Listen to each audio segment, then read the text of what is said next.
We are back, everybody. Need some coffee to get through some stuff today. Leave for hunting here in about 2.5 hours, so I really got to get going on this one. Alright, so what we're doing here is, if the thumbnail didn't already say it, we're going to go ahead and be testing out some parts and everything, and an experimental part here to be exact we're going to be trying out is a fuel pump. We're going to be trying out the fuel pump. That's the experimental part on this. But the metering diaphragm behind the carburetor is a known to work on these. Now, this saw was a runner 4 years ago, and I have video of that. I might pop it up at some point. And it ran at idle, but it would overfuel really bad. It took a while to really get it to start. So it was like I say, it ran good, but it needs some love and everything. So we're gonna go through the whole fuel system on this thing. The only thing I don't have is a tank gasket, so I might get held up on making that. But those are being made as we speak and everything. So we'll get that and everything, and go through the process of ripping off the tank, replacing the fuel pump, gaskets, diaphragm, one-way metering valve, all that stuff.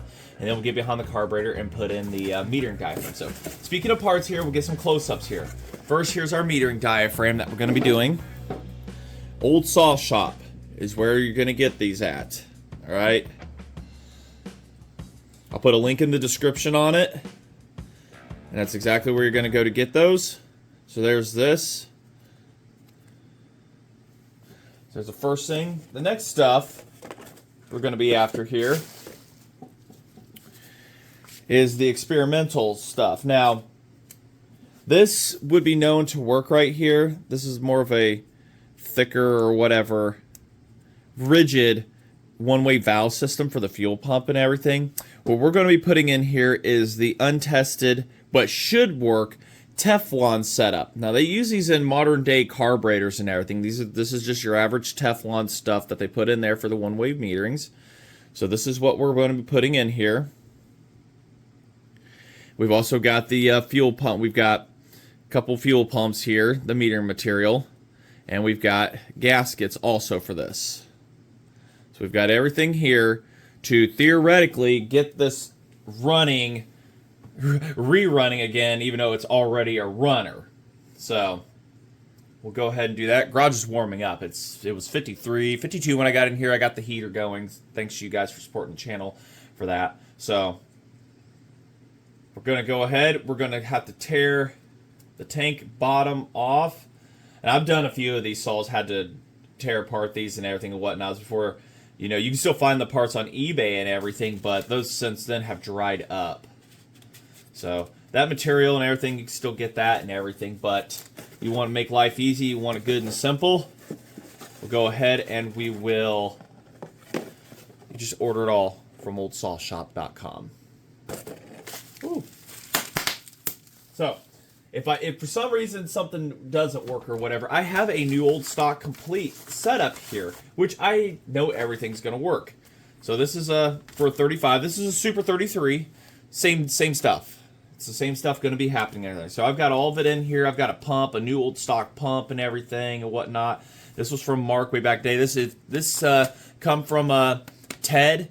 If you didn't watch that video, you need to go back and watch that, where he gave me a McCulloch 895 and a bunch of parts that I still haven't really all the way gone through. I mean, we went through it on the video, but I really hadn't cataloged anything or whatnot. So, but we've got the exact same stuff in here as what's in here, but this is all new old stock. This is older stuff. We're talking maybe this is 70s.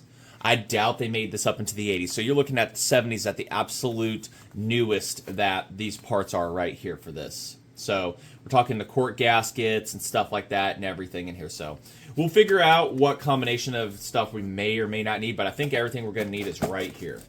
So we got that on hand. Super thanks to Ted. Super thanks to Brian at oldsawshop.com. But we'll put that in the back. So say, bench is clean. Just totally scratched myself on that bucking spike. Yummy. Everything. Like I said, the salt does run. I did WD-40 this yesterday or whatever to help it out a little bit. It got a little crusty and stuff.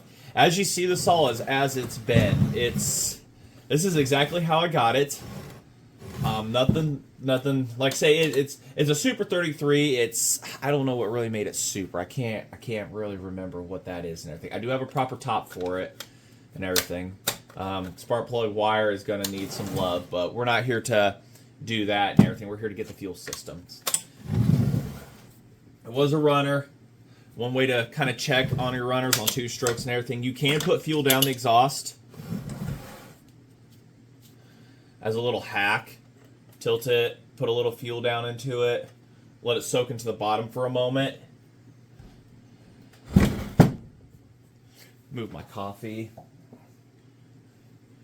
Say this is just a quick little hack to see if it's going to run or what. Now this just bypasses this carb. You got to take off a bunch of screws and everything. So it is a runner, so we do know that. Spark, everything, that's not going to be any problem in the future and whatnot. So let's go ahead. Let's just start tearing it apart, and we'll get to that. And sorry about the lighting in advance. The light I have took a puke, so we're going to have to just work with a little bit of lower lighting here. But it's not overly complex process here to take this off. You take all 1, 2, 3, 4, 5, 6, 7, 8, 9, 10, 11, you know, whatever bolts out of here. That's how you're going to access your fuel pump and everything. So I've had one of these break doing this with an impact, getting them out. We'll just zip these out here real quick.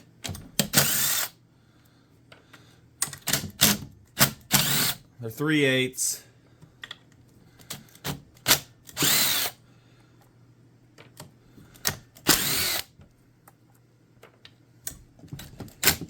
Like I said, he is working on tank gaskets right now. These were sent to me ahead of time. Oh, these ones might be a little suck to get to. Might have to bust out the impact screwdriver for that. Bring you back when we get those out. Last one is out. Had to take the little scraper head or pick and pick around the crap around the dirt, but other than that, the impact fit for all of them. So, and that's just that's a Milwaukee 3/8 impact. This thing has been used on countless projects. I mean, I've been using it probably for the last 6-7 years here for tearing these apart. And it just pops right off. Oh, gasoline everywhere. Perfect. Drained it yesterday, but you can't get 100% out. Oh, fan over there on the heater's not happy. It's wobbling. It got up to speed. So, drain the gas. Should have, like I said, had this done a week ago and let it sit out in the sun or something, but well, we might be able to reuse that tank gasket. We might have some luck in that. It popped off perfectly. That means I don't have to do a bunch of cleanup and everything. I don't know how fortunate. I can't remember in the past how fortunate I've been of that, but open flame's way far away from me. We're good. I could turn on the ventilation if I wanted to. But this is what's inside. This is your spring that holds the tension against your felt wick here. Your felt wick is just tucked up inside there to absorb fuel. This presses against the fuel wick, and then this is your fuel pump here. Well, let's see if we can. There's a little bit of light from my camera. So what it is it creates, in quotes, kind of a seal. It presses the felt in between here, and as your pump pumps fuel up, pumps fuel and everything, it just uses the wick as the pickup and a filter setup. Be nice if this thing sat still for me. So, to access your pump, we'll move this to the side, put all of our nuts and bolts inside of it. Or bolts, I should say. Our wick to the side. You can clean the wick out too. Carb cleaner, gasoline, whatever. You could probably make one out of Scotch-Brite. I've done that before. I have a video on that also. On a 55 gear drive that I had. So, what you're going to have to do to access, you got to undo your little tabs here, and then take off your, you got tabs here, take your bolts out.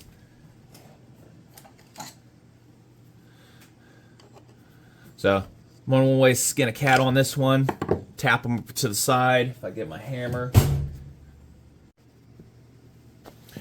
That's buttoned back up, and it did not take long at all. So, that's buttoned up.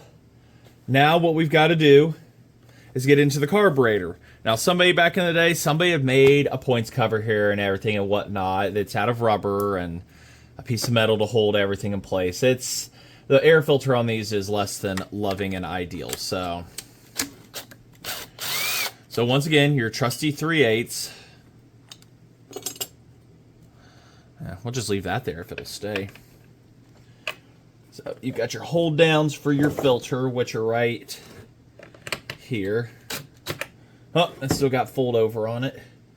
I bust out the impact screwdriver for that one.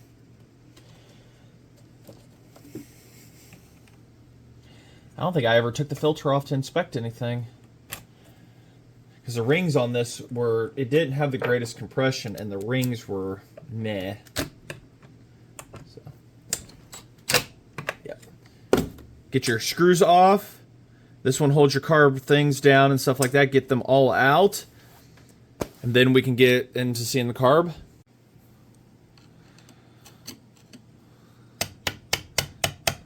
That's how they did locking back in the day. Grade 3, that's something you don't see these days. You won't see that on chainsaws or something, at least for this. This is just holding the pump together, mind you.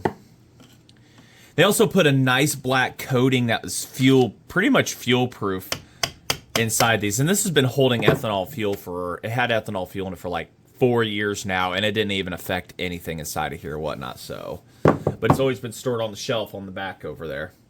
So get those off. Your same 3/8.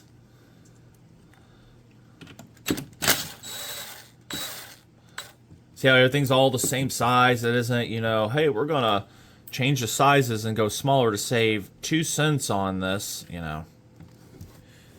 Which I guess today is economical. Save a few cents here and there. But there is such thing as they just put too small of something on these and it's just crap. Like, it's underrated for the job. All right. Try to keep all this together. That is magnetical, so it's trying to hold on. See if we can get everything apart here. Everything looks super good in here. They also stamped the numbers on these back in the day. These parts. Oh, it's a really long-winded bolt. All right, there we go. Get that. That. So there's your holders. Don't lose those. Kind of need something to hold this up, but I don't have anything. All right, so now we're going to start taking our pump assembly apart. As we see it, a little rusty. It was metal back in the day. This is the piece right here that we're going to be replacing a few of these. Oh, my camera holder's just not having it anymore. Just not having it. All right, there we go. Just have the vise hold it. So we're in here. These have another light. Oh, there we go. I'll set the light up here. I think it's magnetical. Oh, good. Not enough surface for the magnet to hold on to. That's the problem. Light just had to puke on me. It puked out at the perfect time. Anyways, so what we are... We'll just set it there. Or the handle. With the handle of the drawer. Hold it. Just hold. Alright, so we're in here. It's the parts we're going to be replacing is that diaphragm that we were talking about. So this metal one, this is just a one-way valve system on it, and it's metal. It's kind of what they did back in the day when they needed something rigid. So carefully take these out. That fuel pump is shot. That leads directly into the crankcase. You can actually see the connecting rod bolt in there. Yeah, their connecting rod bolt is right there. So it leads directly into the crankcase. Anything nasty on the crankcase gets to this.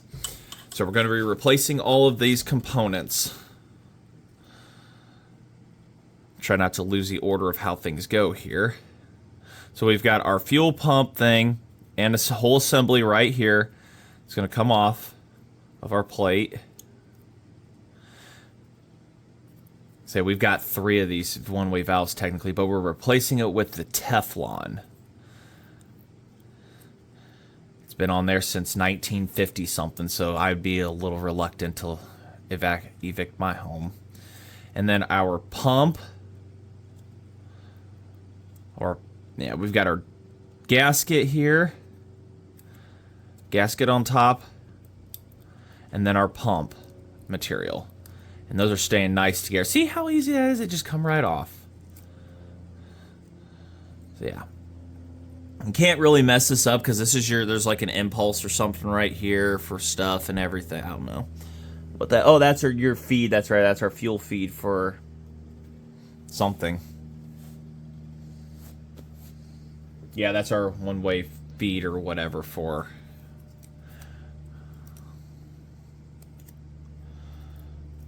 Let's see, we got our feed for going the gasket. It routes through there, and then yeah, see our fuel pump here was broke, so that's why it ran like doo-doo.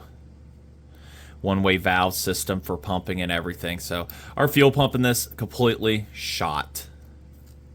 So one-way setup like that, pumps in one way, and then it's able to go out the other and everything. So get this apart, put to the side. Remember, gasket up. So yeah, I'm just gonna have to tear all this apart. So that's probably why it was a little difficult to start back in the day. It just wasn't. So yeah, we're just gonna have to tear all this apart. Like I say, we've got a new assembly in there. Gonna go with the Teflon. That's the big experimental stuff. Like I say, it has to be a one-way, and that's what we use these days for one-way valves. So let me get this cleaned up, and I'll bring you back.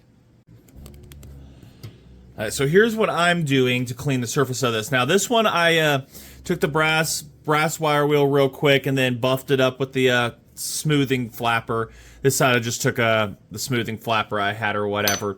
And here I'm just going to quickly, gently take a Scotch-Brite on the drill to the surface to clean it up.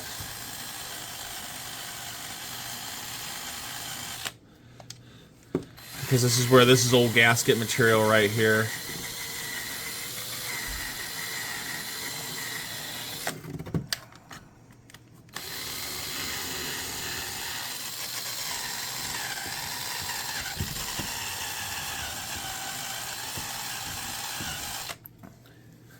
There you go. Not trying to remove material like, the aluminum or anything. We're just trying to get this cleaned up. Nice flat surface again and everything to put on there. There we go. Clean and ready. Now we got to reassemble in reverse order with the new components. Let's get them out.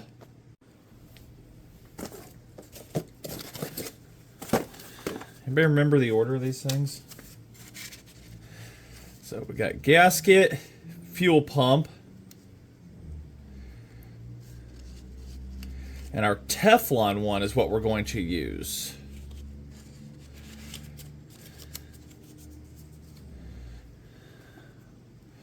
Let's go ahead and we'll get our plate here. Which way did this orientate? Like that. Duh. So go ahead and we'll get our precision cut out. We're gonna have to get our bolts here in a moment too, actually. We'll have to get our bolts over here. So if we had our top ones here, doesn't really matter which way they orientate, I guess. No, it doesn't. So I'll have to get all these together. Is that how it went? I can't remember. I think this goes down inside there, yeah. Went like that. Pretty sure. Don't know. Yes, it's like that, I think. So I don't think it's supposed to go like that. Nope, that's how it goes, you ding dong. Yeah, see? That's how it goes. And then that just flaps down in there. We've got that assembly. Because it don't go like that, because we had the cork material on the other side. So we've got to cover up that hole. This has to flap down inside and move out of the way. So we got to get all of our... Oh, forgot to clean that off here. Dang it, give me just a sec. So much happening so quick here. It's like, it's not even funny. All right. So remember your order of things here. Because back in the day, they didn't put any little notches and stuff like what modern carburetors have. They have little notches to hold all your gaskets and everything. No, these are just straight up. You gotta orientate everything with the bolts. Seems kind of harsh, but it is what it is.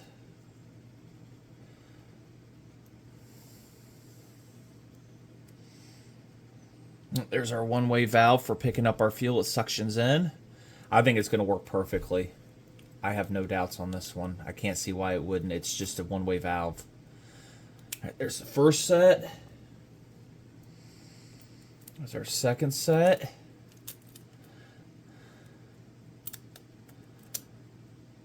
Looks about right to me. All right, and then this surface cleaned up. No sealer needed. No sealant needed for these. And we're going to start these by hand. Back in the day, I got a little grief for starting them with the impact. So fits like a charm. Fits like you know it's OE. Yeah.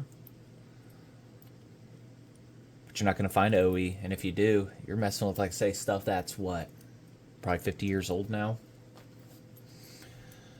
All right, those are started. Just tighten a little bit. Cross action here. Make sure everybody's happy.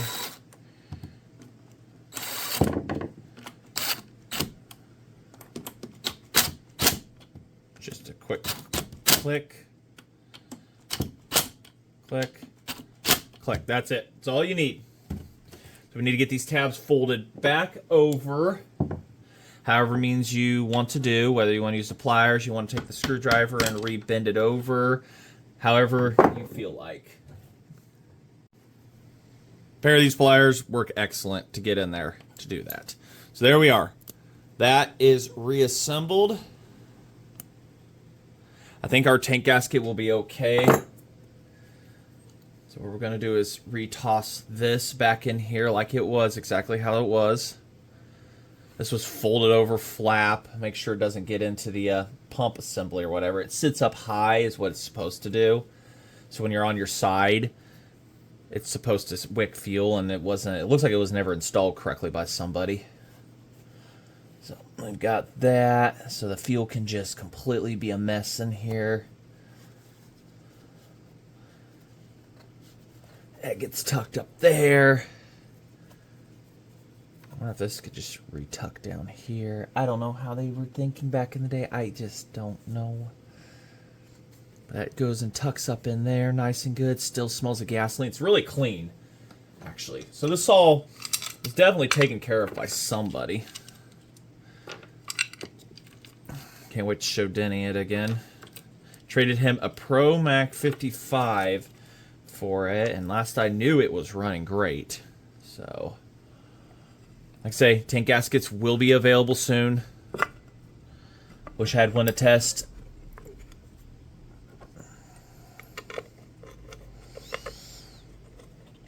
You can have a little bit of resistance with that spring pushing on you, so just keep tension on it. Get a few screws started into it.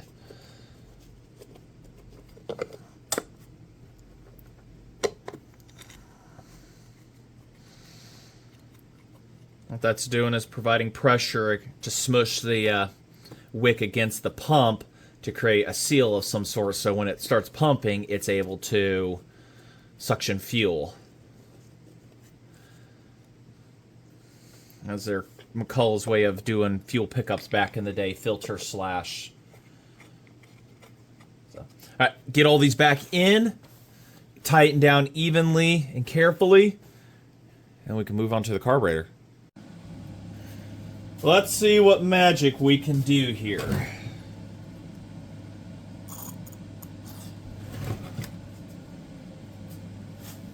It'll probably take a few tries.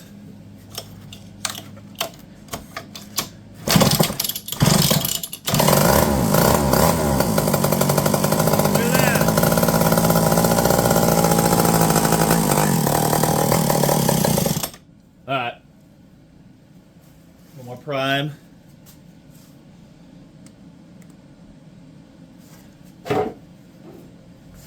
quite a bit of running on prime.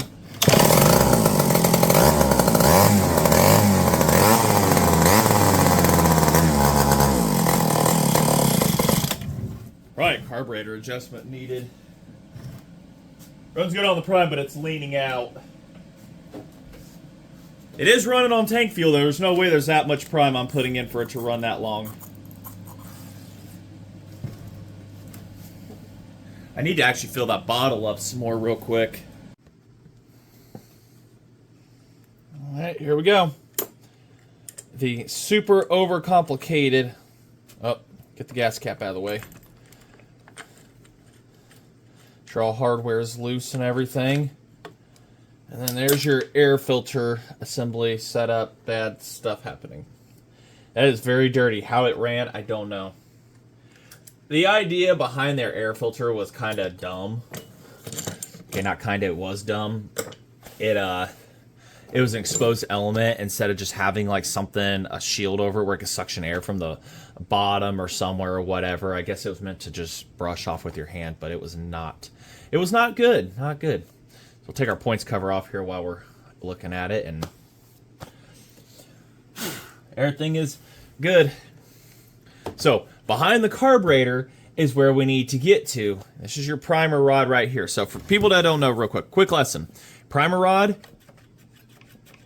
this right here is a lean and adjustment. See what it does? Watch my thumb here. So I'm at full throttle. See what it does? It adjusts how far you can open the throttle. That's how the lean mixture on these work. And you can see on my throttle right here, it limits how far you can open. This one looks like it's like messed up, but it's supposed to limit how far you can open and close. Well, also your valve right here. It does a lot of valve control action. This carburetor is pretty complex. It limits how much fuel that you're allowed to feed it and air at the same time. So that's your lean adjustment and everything on the fly. You can move it.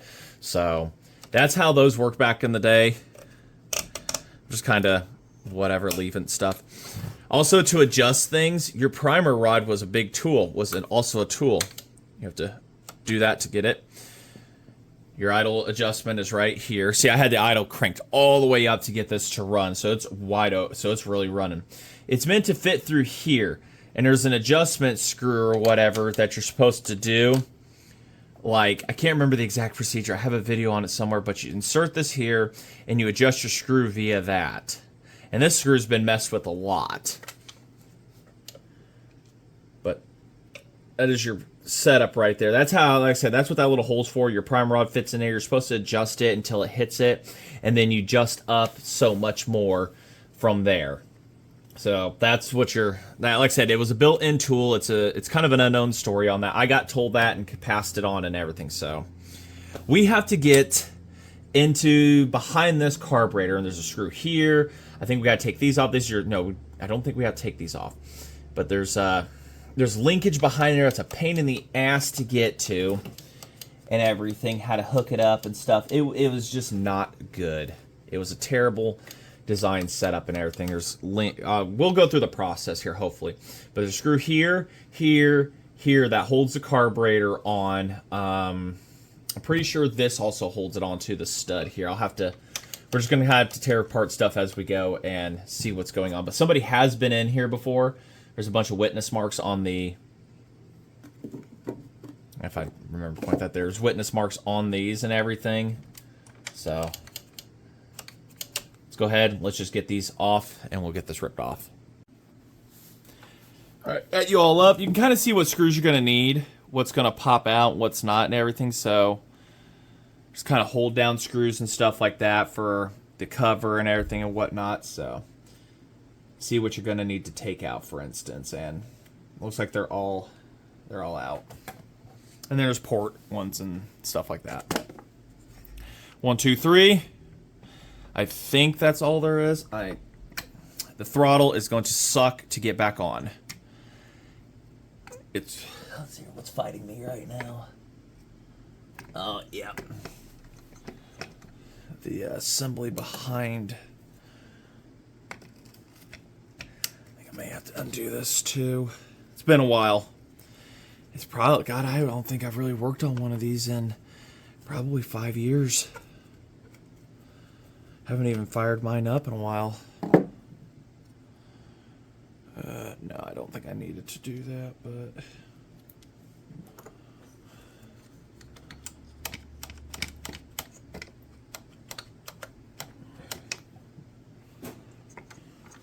What is holding? I think it's the diaphragm itself.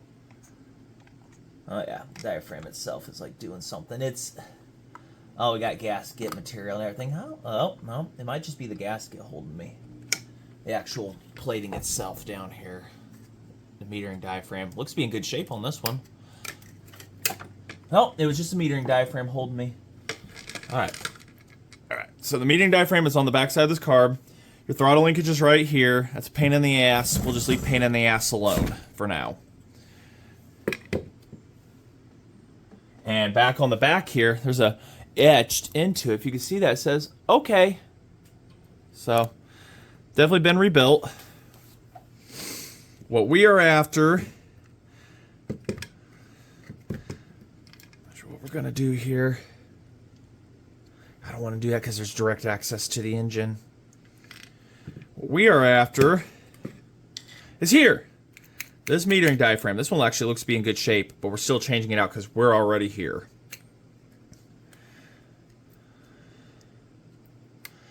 This is a revalve engine.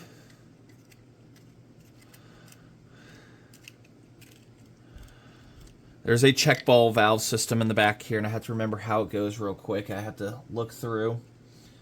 This was a pain in the butt. Is, once again, another over-engineered McCulloch thing. No surprises there. Alright, so what we have to do here, kind of have to look underneath, see what's going on here.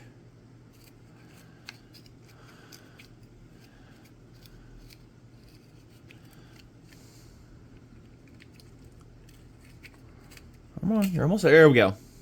So there's a metering setup right here. There's a ball valve. The ball valve looks like it's nice and free.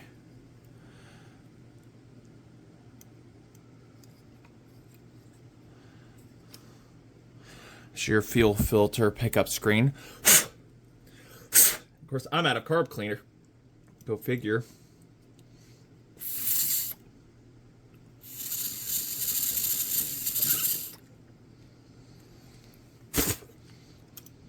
Make sure the bowl still works there. We'll just pull this out. Grab a magnet. There we go. There's your ball valve. You can find these at Ace Hardware. This is just a pretty common ball bearing setup.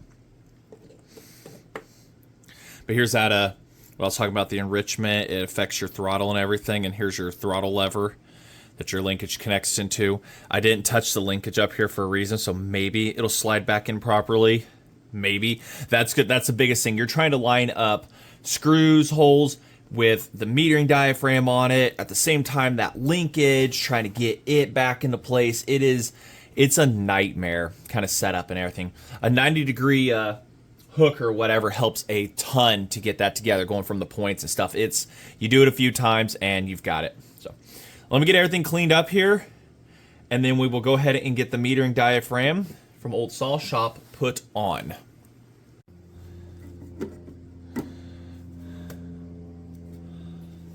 Alright, stuff's cleaned off where it needs to be cleaned off and everything, so blown out.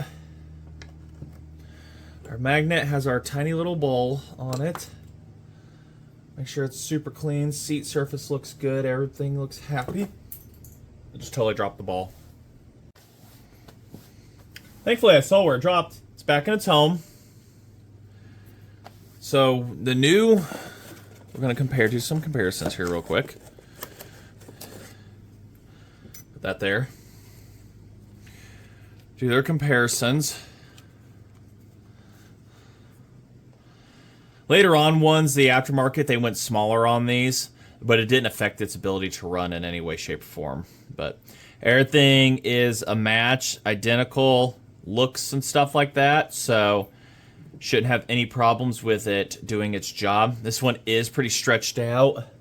I don't see any holes in it. No, I don't see any holes in it. But like I say, it's probably replaced in the 60s, possibly 70s. So now the fun part begins.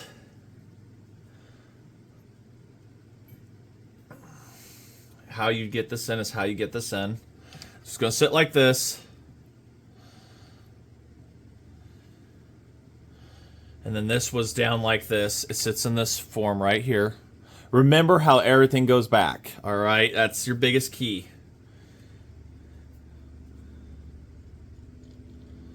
Hook that into there. Because it's flexible. Try to push that on through its spot. And that is in place now. So that's the easiest way I've found to install these. Make sure everything's happy here. It's happy land. Fits perfect. Now we get our screws. Now the throttle linkage, like I say, that is going to be the biggest pain in the ass part of this whole thing. So surfaces are clean. Make sure they're clean. I'll go ahead and take the time here to clean up those. And we're almost done. Let's get something to wipe with.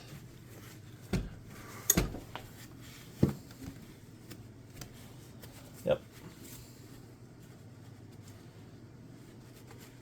I don't plan on using the saw daily. This is not a daily use saw, everything like that. I mean, I guess if it runs like a top, why not, right? It's heavy, slow, gear reduction. I've done like 3 or 4 of these saws now.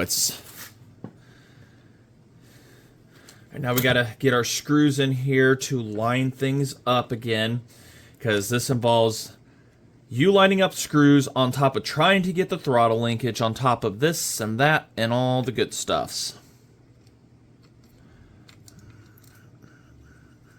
Like I said, it was a design. That's all I could say about it. Is it's a design, but it's not good. Not good. Somebody's homemade lockdown. I don't know how they got it to work. I remember it specifically being there.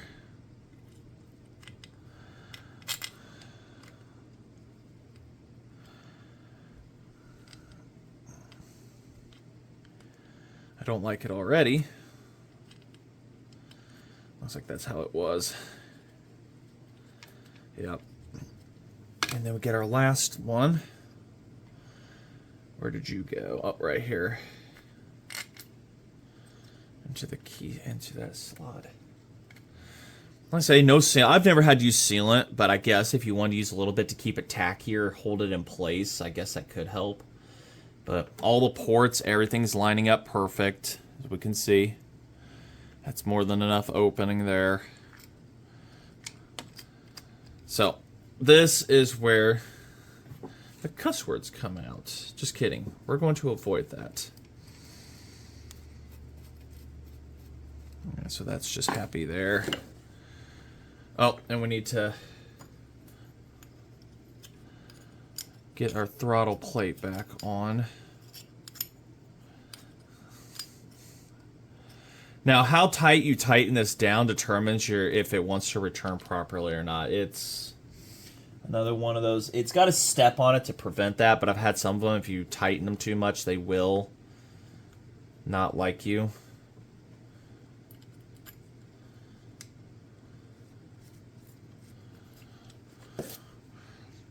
Somebody say you should have cleaned up the carburetor. Trust me, I would if I had carb cleaner in the time. But the carburetor, I blew out all the ports with compressed air. Everything seemed happy, good.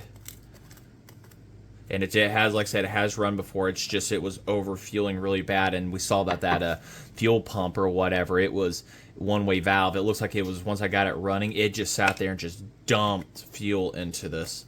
But I don't know the condition of the carburetor and stuff like that. It looks like somebody had really been messing with this in its final years or whatever. Right, that's good. Moves. Yeah, it's just, look how wallowed out this is. It has just been messed with hardcore.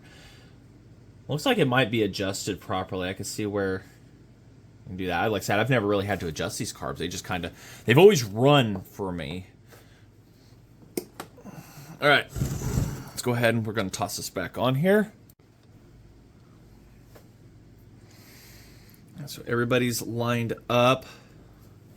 The throttle linkage is, like I say, this sucks.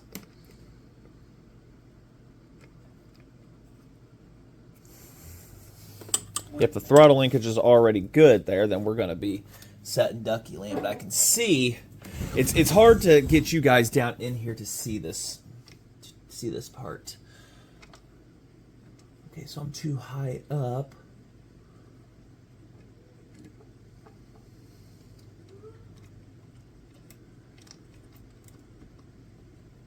I think I might have got it first try.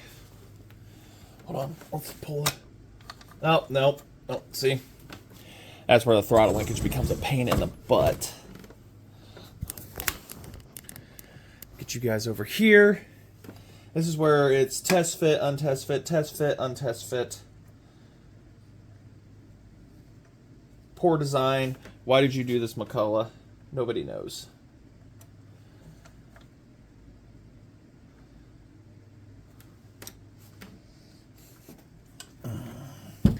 This might be hyperlapse as long as it might take. I need the light over here.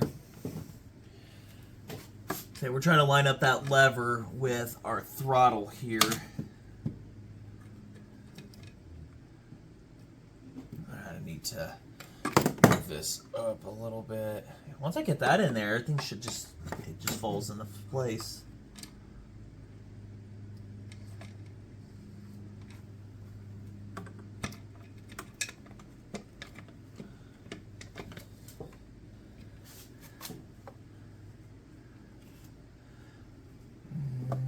That's a, looks like it'd be a negative. I did not get that in there. Yeah, see? Nope. I'm going to keep fiddling. All right, a couple minutes of fiddling. We've got it.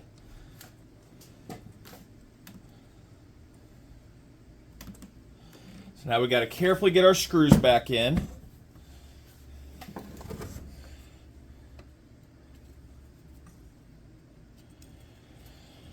Yeah, I have taken a pick before and gone from the backside, but we figured we'd let gravity do that. It stayed in place. I was able to get it lined up, but it is just, it's not good, not good.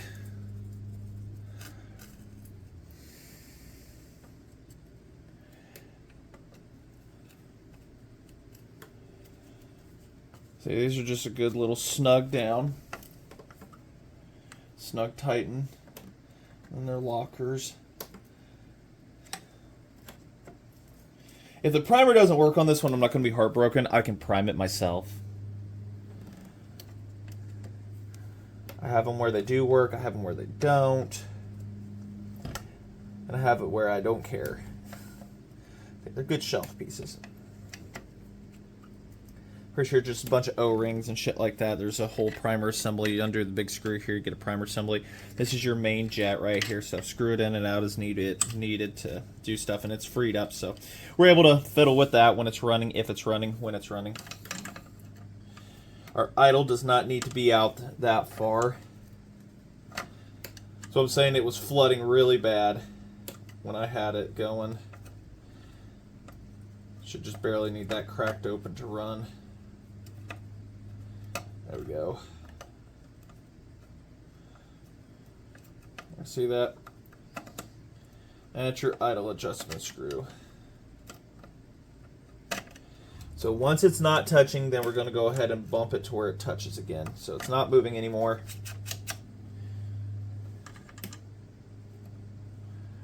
That might do the job right there. I don't think we have to idle it up anymore, but we'll see. We're going for if it works. So we need to get the rest of the bolts in here. I've run these without the air filters on them before, but these bolts are kind of critical to it. They somebody's definitely done some homemade stuff here. Whoop.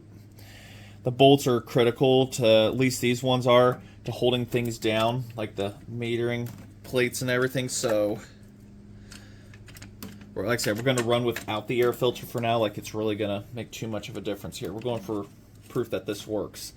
Like I say, this is from the 60s, so this is like a 60-year-old saw or something like that. No, 50s. This is like a 70-year-old saw. So we're kind of working with that. Oh yeah, get the primer rod in place. Button this back up real quick, and then we will try for a proof of concept if it runs. Kind of thinking here, and turn the camera on. Think of those guys back in the day that were thinking, how can we develop a chainsaw? Something portable, something that gets around for camping and everything. Lightweight, compact, and just sitting around a drawing board, cigarettes and coffee going for hours, days, to draw. Everything hand-drawn and developed that way. You know, it's those guys that are the reason why we have everything we have today. You know, we went from hand drawing and then to computers and points ignition to, straight up we're on electronic ignition, and it's those guys there that, you got to know where you come from to know how you got to where you're at. Everything looks tightened down. Like I say, that's not a crucial screw there to hold things down. Down, down, down, down, down, down. We have throttle. We need to add fuel, and I don't know, how long are we going to run this for? I got the ventilation set up above my head.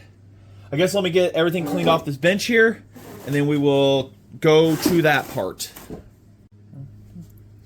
32 to 1. See how much gas leaks out of it.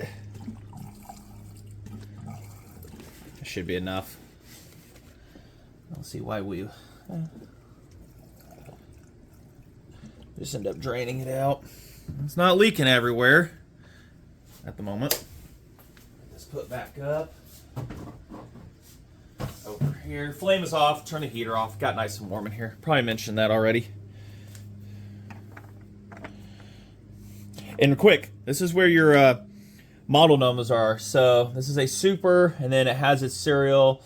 It says 3581867 whatever S, but your model's on the left and your serial's on the right. We need hearing protection. Turn the ventilation on.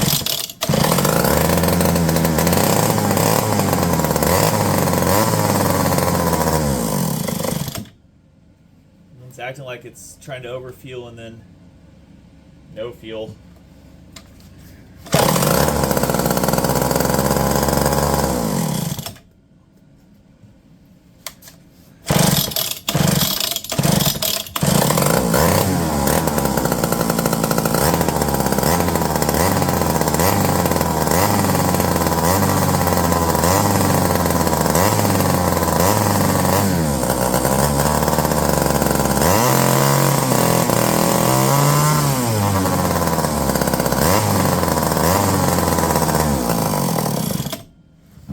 It's acting like it's under fueling, and I'm trying to figure out the carb adjustments. Primer's working.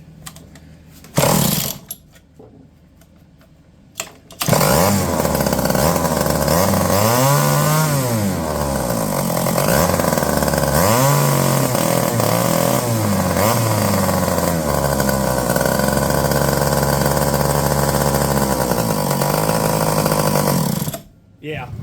So there's some carburetor stuff going on. I'm not going to blame the, sorry if I'm yelling. I'm trying to find my screwdriver that I had. I think I closed the drawer, yeah. So I'm unsure of how this carburetor adjustments work. We'll get we'll give it one more turn out. See what that does, but like I said, it wasn't the greatest carburetor when I got to it running, but it is pumping fuel out of the tank. Everything is successful to this point. We're going to keep trying. Like I say, it's all down to somebody's previous tune and everything and whatnot for a lot of the stuff on this.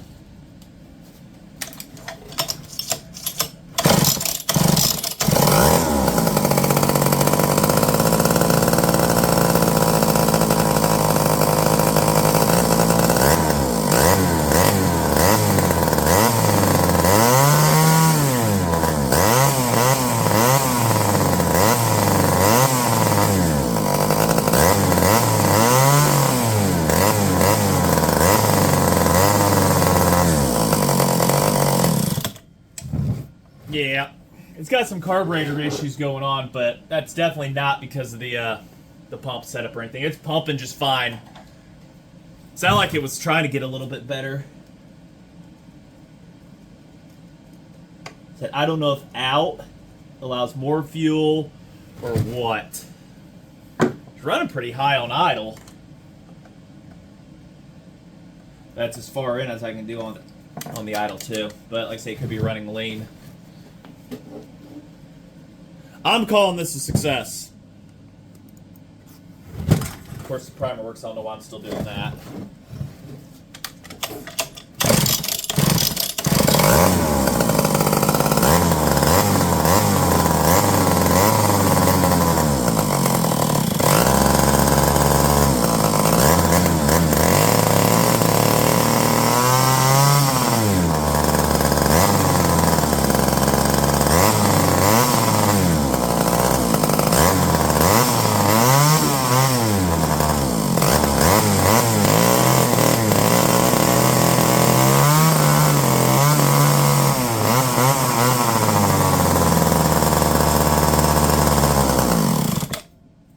Yeah, that's carburetor issues.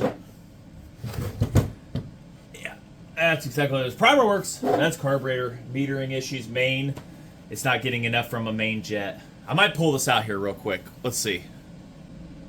O-rings are still good. I could take my hearing protection off so I'm not yelling. I might blow some, I'm trying to figure out where's the... I'll have to get a light down here to look at this.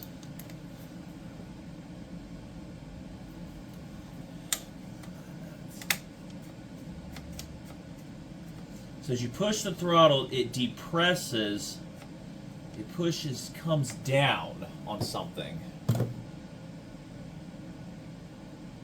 It's like it comes down. Oh, it's spring action. I could do it again without killing myself. It's a spring action. It shuts something off, is what it does. So it's an air bleed, and it shuts it off. When you give it the gas, it shuts it off and opens up another port. Yep, that's what it does. It sits at a normal, where it's open. You press that gas, and it, at wide open throttle or whatever, it reopens. See this? It opens up like different types of ports and stuff. And that wasn't even wet.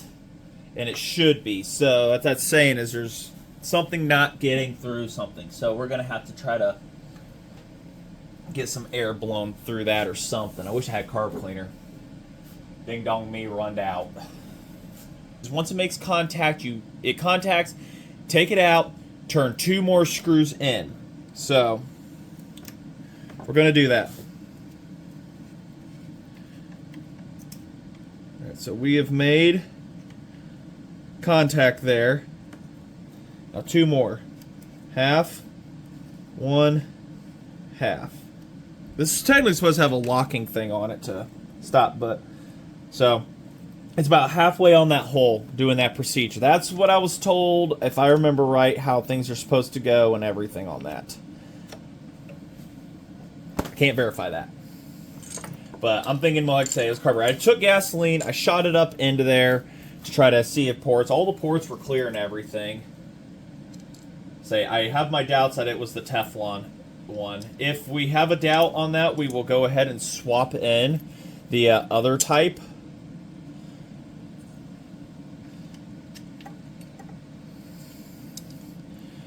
Get this put back on real quick. I know it ran, but it ran like crap last time, so before I did anything.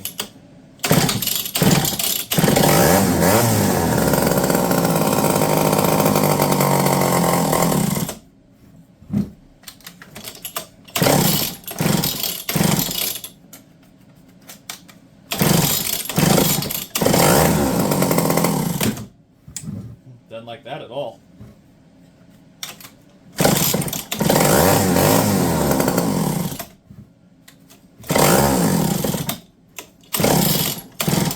Head's acting like she's not getting fuel.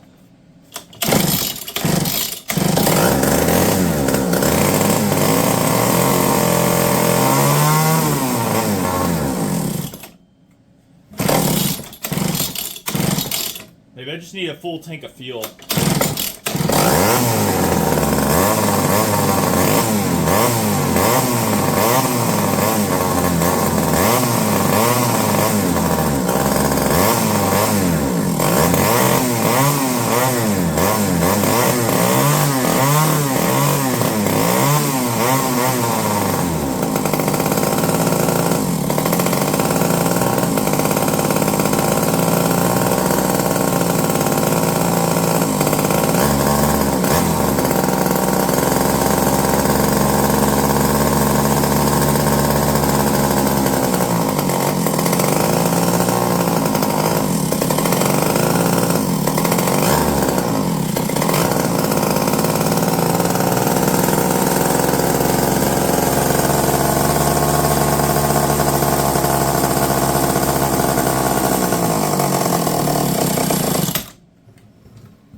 Didn't like that adjustment at all.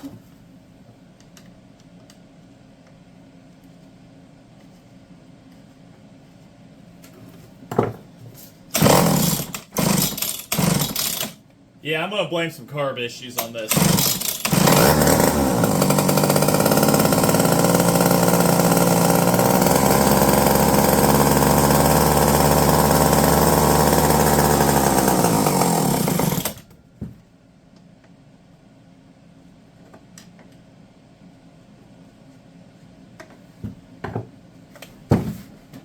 It is pumping fuel from the tank. That's a given. The only way the primer's going to get it is if the one-way valve's working. So, that's a proven concept.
Yeah.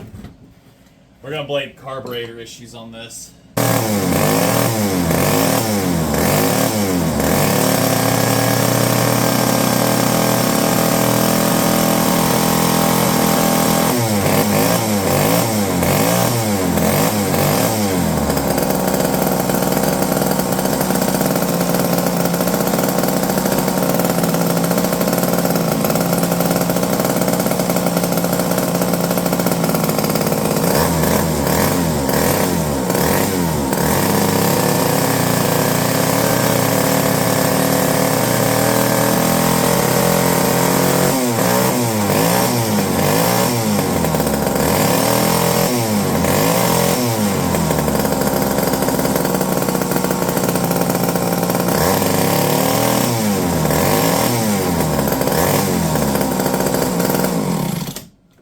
Got it. Figured it out. So, years ago, one thing these didn't like, I remember now, it's smokier than hell in here. The ventilation was working good there, but the exhaust on this thing is what it is. So, what it is years ago, when I worked on these originally, Oh, it doesn't like a splash of fuel in it. It leans out from that kind of setup because the wick system in it sucks. All right, I'm just gonna be admitful. They suck. Well, filled her up. Boom, runs. Runs good. I got the idle up a little bit. I was adjusting the mixture and stuff like that and everything, leaning it out and stuff like that. So it idles. It runs pretty good. Like I say, it's not a carburetor. It's the fuel pickup setup that absolutely sucks on these. I say it's 70 years old. It is what it is. But what am I going to say? That stuff, the fuel pump. The fuel pump, the Teflon one from oldsawshop.com, and the metering stuff, you want to get one of your 30 series going, whether it be your Super 33, you want your 35, 35A, you want your 39, you want to get one of these ugly looking things running again, you know where to go. Links in the description. Super thanks to Brian for sending those to me. This is the first one of these saws to get that Teflon fuel pump put into it. It runs fantastic. It's running great. I love it. I say I don't have time to do a cut video, unfortunately, on it. I was only able to get it running. I'm running, like I say, out of time. I gotta get ready for hunting and stuff like that, and then family time after that and stuff and whatnot. But you want to get one of those running. You're kind of iffy on it. Stuff's crunchy. You saw how that valve in here on mine was broken. That's a problem. This is made of metal. You go on there, you get a Teflon one. You see this video, it runs fantastic. That first part was because I didn't put enough fuel in it. That was me. I don't know how well it's going to fire back up, but we're going to try it.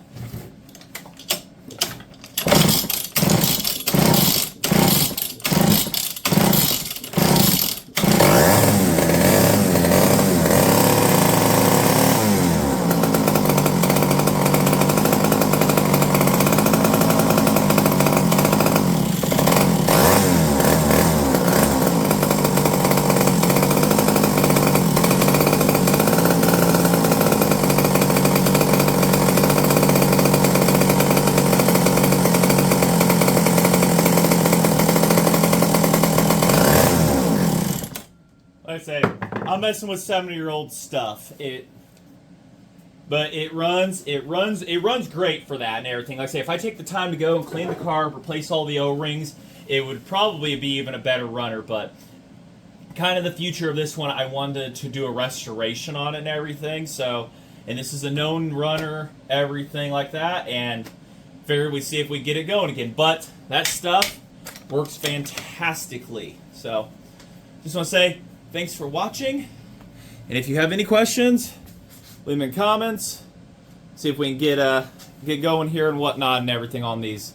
Like I say, the ventilation works when it's able to ventilate, but at this time, it didn't ventilate the greatest, but it is what it is. Open up the garage door and let it air out that way too. So, thanks for watching.